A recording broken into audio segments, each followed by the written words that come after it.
Salut à tous, aujourd'hui on se retrouve pour une vidéo un peu particulière.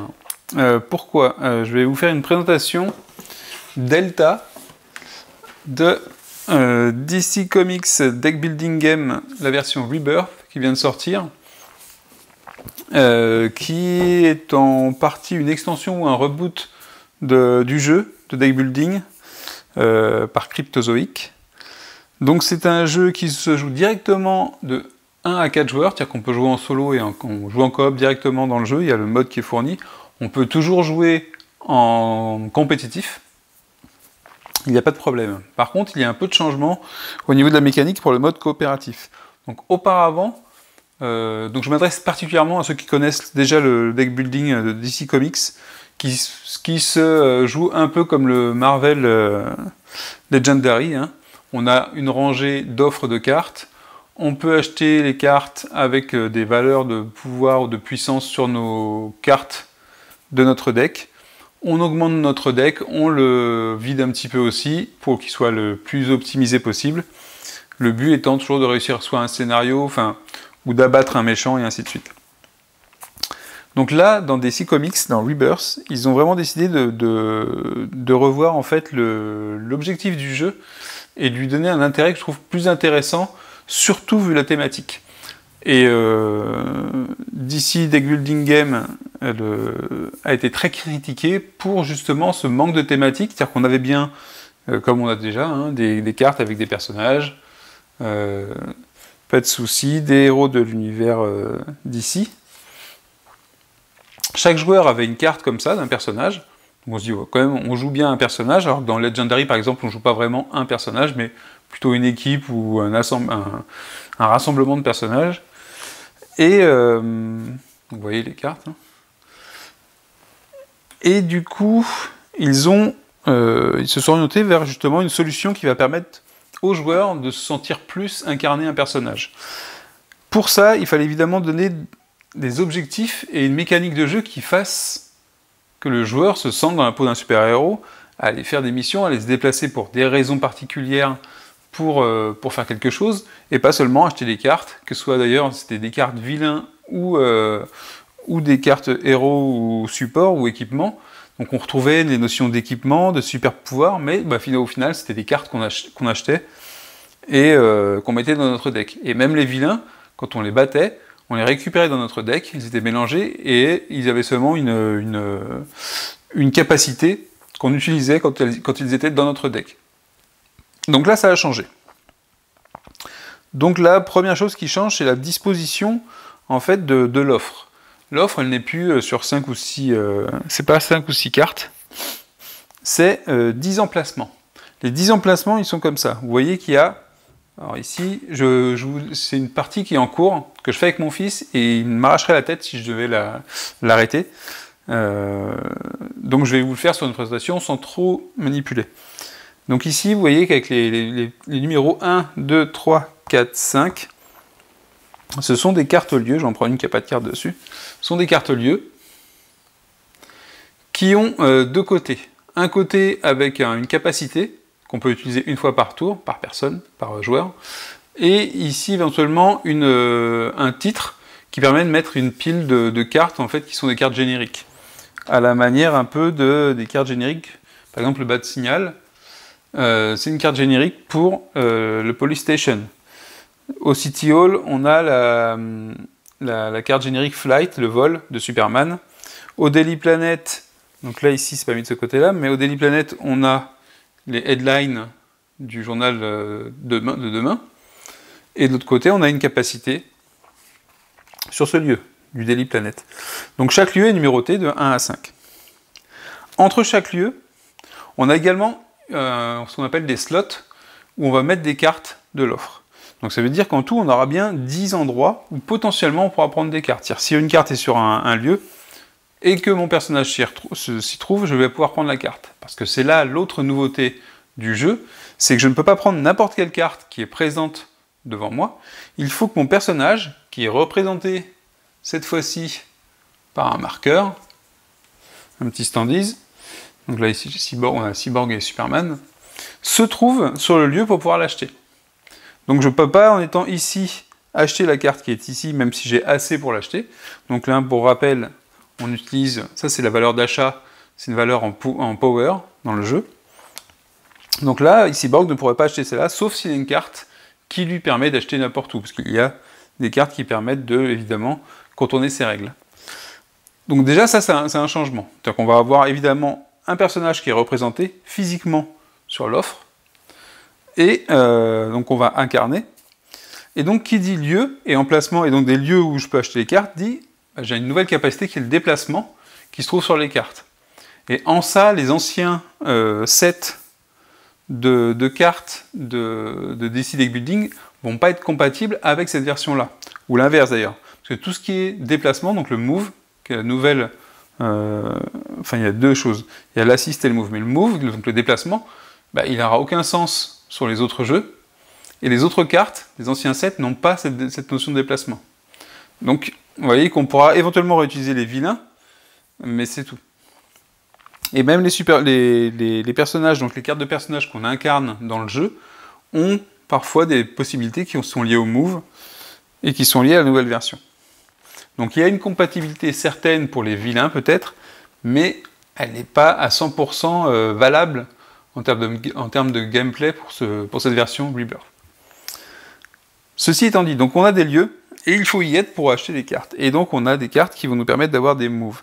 Donc je vais vous faire voir, ici par exemple, on a toujours comme dans tout deck building, enfin en tout cas pour le DC Deck Building, une main de départ qui se compose de 3 moves, de 3 cartes run comme ça, avec Cyborg, qui fait un move de 2 déplacements. Un move 2, c'est quoi? C'est que je peux me déplacer de 2.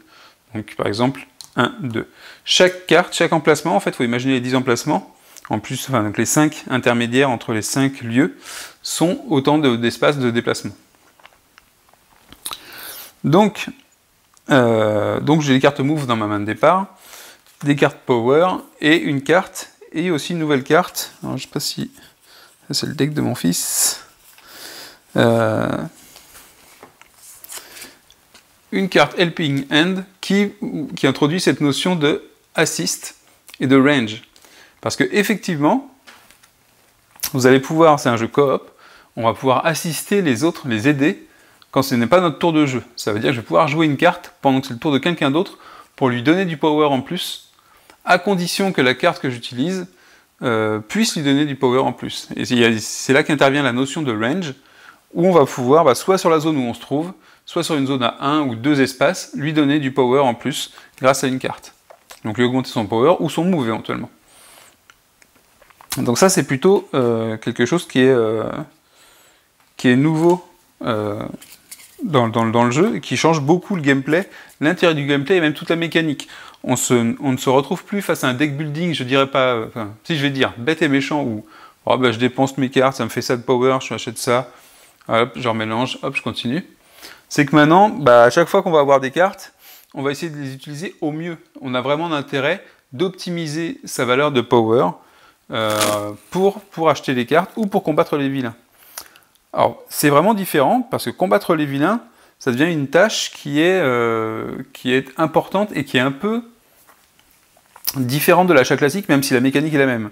Chaque vilain, on a un ici par exemple, donc a aussi une valeur, entre guillemets, d'achat, c'est la valeur qu'on a besoin de faire pour le combattre. Donc en réunissant du power, qui est la monnaie du jeu, on va dire. Sauf que déjà, les vilains ne vont plus dans notre deck. Ils sont détruits. Donc les cartes détruites sortent du jeu. L'intérêt aussi, c'est que maintenant, on joue avec un scénario. Et un scénario, vous avez 8 scénarios dans la boîte de base qui viennent dans des petites pochettes. Des pochettes fermées, comme ça, qu'on ouvre et qu'on va découvrir comme un jeu Legacy. Donc on ne va pas déchirer les cartes, on va les remettre après, une fois qu'on a joué. Mais ça veut dire que la première fois que vous allez y jouer, vous allez pouvoir découvrir des surprises sur les scénarios. Je ne révélerai pas la première du premier scénario. Et donc ici, à chaque fois, vous avez scénario 1, donc il faut les prendre faut ouvrir le paquet avec le numéro en face de nous. On a l'histoire, on a le setup. Et on a ce qui se passe quand on gagne le scénario 1. Donc j'imagine, moi je n'ai pas encore ouvert les suivants, j'imagine qu'il y aura des cartes potentiellement en plus dans les suivants, parce que les paquets sont plus épais. Donc ça nous donne le setup de départ, ce qu'on doit faire dans le deck principal, là où on va piocher les cartes, les lieux et sur quelle face ils se trouvent. Et la récompense à la fin du scénario. Et la récompense est importante également parce que les scénarios se jouent en campagne. On a un mode campagne qui est intégré directement dans cette boîte de base. Et de scénario en scénario, on va garder quelque chose. Alors c'est pas tout complètement, c'est-à-dire qu'on va pas garder notre deck constitué pour le jeu suivant. On va le faire un reset, c'est-à-dire qu'on va reprendre notre main de base à une différence près, c'est que dans le jeu, il y a des cartes signatures pour chaque personnage. Il y en a 3 dans la boîte de base. Et que selon les scénarios, parfois on va gagner une carte signature. Donc on va remplacer une carte de notre deck de départ par une de ces fameuses cartes signatures qui est un pouvoir spécifique à notre personnage. Et comme ça, on pourra garder le personnage pour faire toute la campagne. Donc voilà, un gros changement aussi. Donc le scénario, qui dit scénario, dit aussi, il y a une piste centrale qui est la piste de threat de menace. Alors qui est à deux côtés, un côté coopératif, un côté compétitif de l'autre côté. Il y a un marqueur de menace. Alors ce marqueur de menace, là, sur ce côté-là, avec ces règles-là, nous indique qu'à chaque fois qu'il y a un nouveau vilain qui rentre, un nouveau super vilain, parce qu'on différencie les vilains et les super vilains. Hein. Les super vilains, ce sont des vilains, ils ont le mot-clé vilain, mais il y a marqué super vilain ici en rouge. À chaque fois qu'il rentre, on augmente la menace de 1. Et le premier scénario nous demande, pour prouver que la Ligue des Justiciers, c'est pas que des clampins, d'abattre, enfin d'éliminer plutôt, 5 super vilains. Là, on en est à 2 dans la partie. Donc voilà, on a déjà un objectif, et c'est pas seulement d'acheter les cartes et faire le plus de points. Pour information, les points sont toujours sur les cartes pour le mode compétitif. En mode coopératif, ça ne sert à rien. C'est des points qui sont dans les petites étoiles. Et cette piste de menace est super intéressante, parce que déjà, elle a des indications qui vont faire changer la partie au fur et à mesure que la menace augmente. Mais en plus de ça, donc là j'en ai mis qu'un, il y a des petits marqueurs comme ça qui permettent, enfin qui vont dépendre du scénario, d'ajouter ou de remplacer un effet de la piste de menace. Donc cette piste de menace n'est pas fixe, elle va changer en fonction des scénarios, et du coup donner changer la donne et changer la façon de travailler dans ce scénario. Alors ici, de façon basique, par exemple, ici ça indiquait en niveau 0 qu'à chaque fois qu'il y a un super vilain, on augmente la piste, et que le super vilain fait une attaque sur tous les joueurs. Je vais revenir là-dessus. Et au niveau 1, on avait l'effet, et tous les effets sont conservés d'un niveau sur l'autre, c'est-à-dire qu'on les cumule. Ici, dans les ongoing effects, on a, durant le tour 4, on met 2 cartes au lieu d'une s'il n'y a pas de super vilain en jeu, donc ça augmente le risque d'arrivée de vilains aussi en jeu. Que les vilains coûtent 1 de plus à abattre. Et là, on est arrivé au niveau 3, parce qu'on a un 3e super vilain qui est rentré en jeu, qui nous dit que ça coûte encore 1 de plus pour les abattre, donc on ajoute là en ce moment plus 2 sur la valeur des vilains pour les abattre. Donc ça devient beaucoup plus dur. Mais en même temps, notre deck est censé augmenter et s'améliorer. Donc voilà, on a cette notion de menace qui va influencer sur le jeu.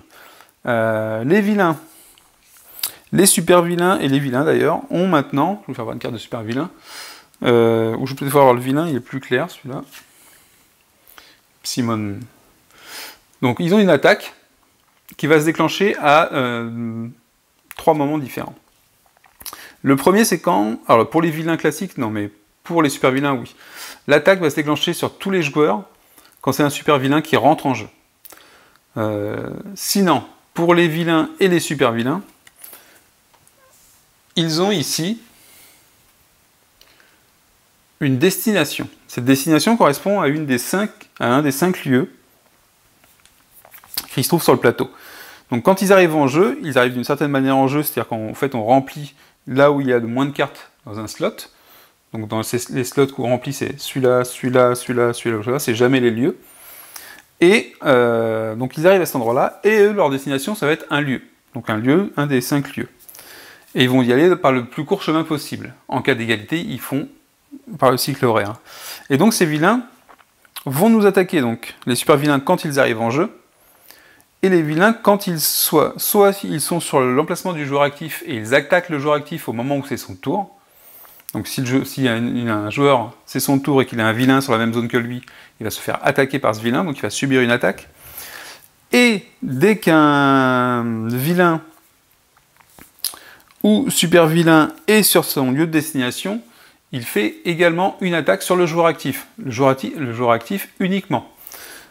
Donc tous les joueurs se font attaquer uniquement quand il y a un super vilain qui rentre en jeu, et sinon c'est systématiquement le joueur actif qui se prend toutes les baffes de tous les vilains qui seraient soit sur le même lieu que lui, soit sur leur lieu de destination.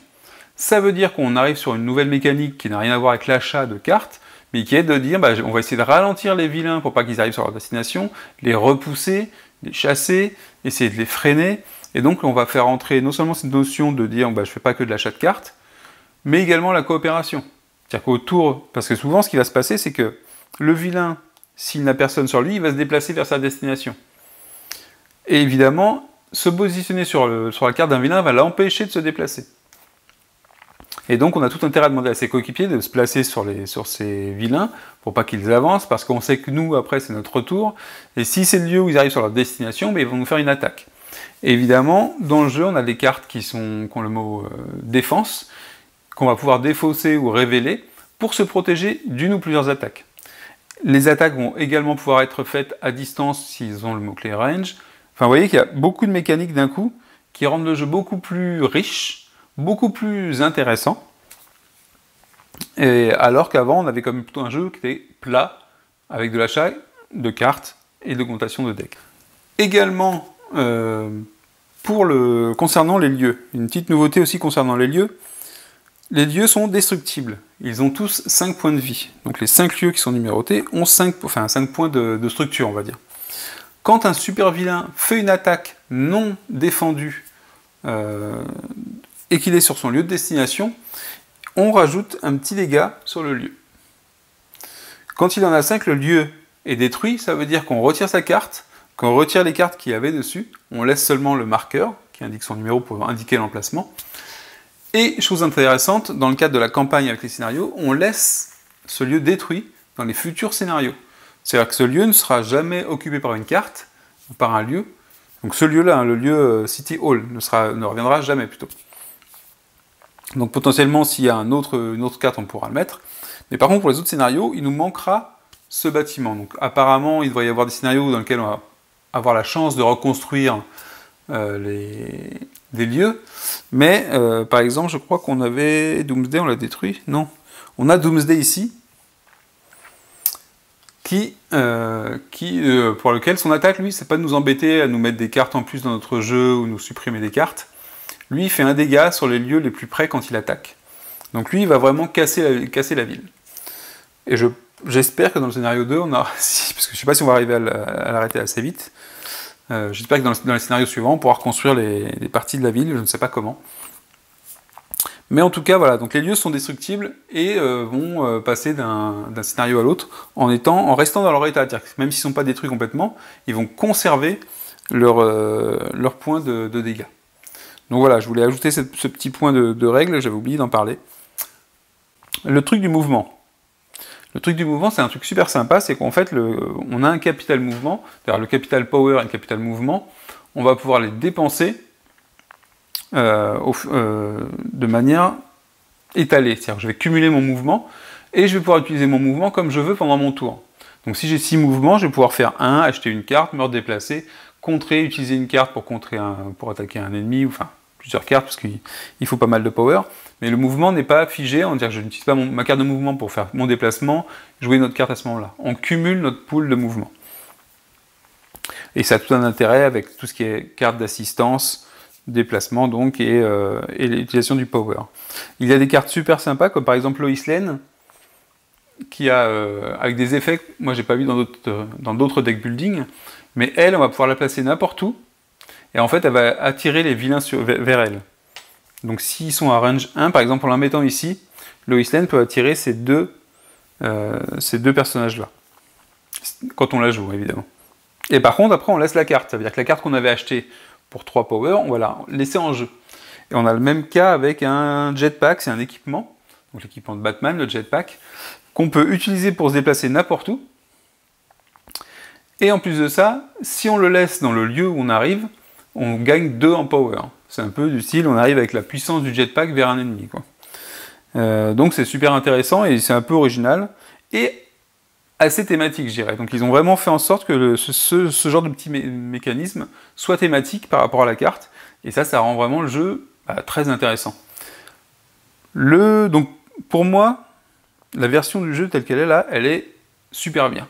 J'ai vraiment l'impression de jouer un super-héros. Mon fils joue avec moi en ce moment. Alors, il a que 6 ans et demi, hein, donc l'anglais, évidemment, je lui traduis un petit peu. Mais bon, il a compris le move et il regarde les mots power, move, il les comprend. Il faut que je lui explique les effets supplémentaires des cartes. Mais je regarde une fois qu'il a joué ce qu'il a utilisé. Et lui, il est vraiment content d'utiliser un personnage. Déjà, il est symbolisé par un marqueur, donc il est content. Il sait qu'il peut avoir des cartes pour s'améliorer. Il sait qu'il y a les vilains qui vont nous faire des dégâts. Il connaît maintenant comment utiliser la carte défense. Il sait qu'il en a une. Après l'effet, je lui explique ce que ça fait. Il a vraiment l'impression de jouer dans un jeu avec des super-héros. Donc ça, et de combattre des méchants. On n'avait pas forcément cette impression-là quand on jouait à des deck building avant. Alors avec les extensions Crisis, on avait des modes coop solo qui étaient jouables, mais qui restaient quand même sur quelque chose d'assez plat. Et là, je trouve que d'avoir des lieux, ça change pas mal la donne. Donc par contre, je pense qu'il est beaucoup plus long qu'avant. Alors, je dis ça, mais j'avais fait une partie classique avec mon fils et ça avait duré pas mal de temps. Mais je pense que là, alors ici le scénario il demande à battre 5 super vilains, donc peut-être que c'est le scénario qui veut ça, mais j'ai l'impression que c'est un peu plus long. Je sais pas si c'est lié au fait que je traduis pour mon fils ou pas. Alors j'ai l'impression que ça va allonger un peu la durée. Mais vu que c'est plus intéressant, je trouve quand même que c'est toujours aussi prenant, même sur la longueur. Voilà. Donc comment est-ce qu'on pourrait perdre éventuellement notre scénario, nous, si on n'arrive pas? Il faut qu'on puisse défaire les 5 vilains avant d'arriver au 3e round, une fois que le marqueur sera ici. C'est-à-dire qu'une fois que le marqueur arrive en 5, j'ai 3 rounds pour gagner. Sinon, je perds la partie. Donc c'est un peu long, mais finalement, on a quand même un butoir qui fait qu'on va devoir s'arrêter. Alors j'imagine qu'il y a plus de joueurs. Ça peut être plus sympathique pour tout ce qui est cartes d'assistance, on a plus d'assist, on peut spécialiser les rôles aussi. Les personnages principaux donnent toujours une indication un peu de ce qu'on va pouvoir utiliser pour s'améliorer. Lui, il va se baser beaucoup sur les équipements pour gagner du pouvoir. Superman, il a un +1 quand il est sur la case d'un ennemi, enfin, +1 par ennemi sur le lieu où il se trouve. L'asile d'Arkham, par exemple, c'est un lieu qui est super sympa, parce qu'en fait, quand on est dessus, on peut dépenser 2 power. D'habitude, on ne peut rien acheter quasiment avec 2 power, il y a très peu de cartes à 2 en valeur. Par contre, on peut rapprocher un vilain du lieu de l'asile d'Arkham, comme si on l'attirait vers l'asile. Donc ça permet de les éloigner éventuellement de leur cible. Non, il y a beaucoup de cartes qui ont des effets vraiment super sympas. Les illustrations sont toujours aussi bien comme dans les précédents, je trouve. Et voilà. Et je trouve que c'est vraiment la version qui aurait dû sortir d'ailleurs au départ, je pense, pour donner un intérêt à un jeu.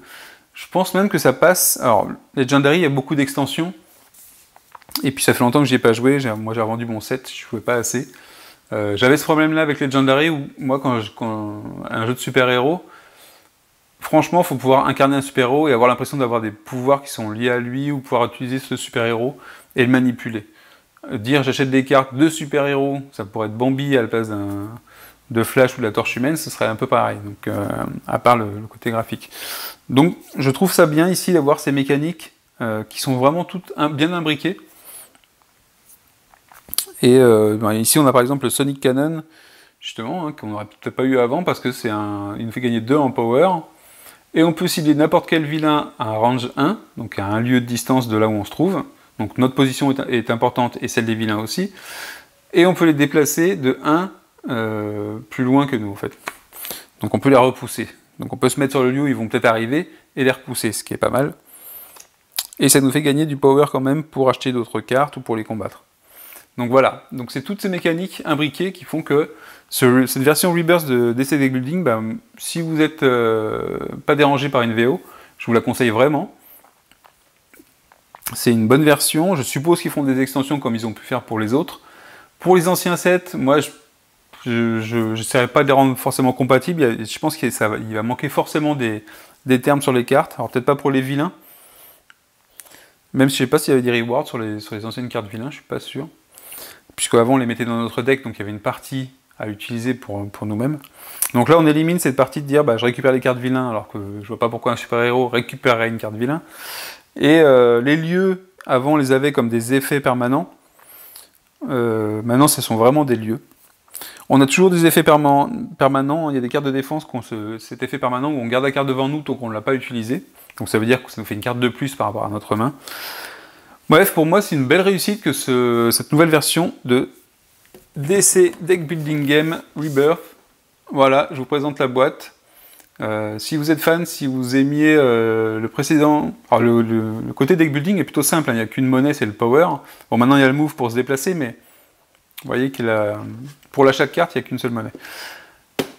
Je vous le conseille, de 1 à 4 joueurs, bon, 15 ans ou plus, vous voyez, à 6 ans et demi, je le fais jouer. Et sur ce, je vous dis à la prochaine. Ciao, ciao.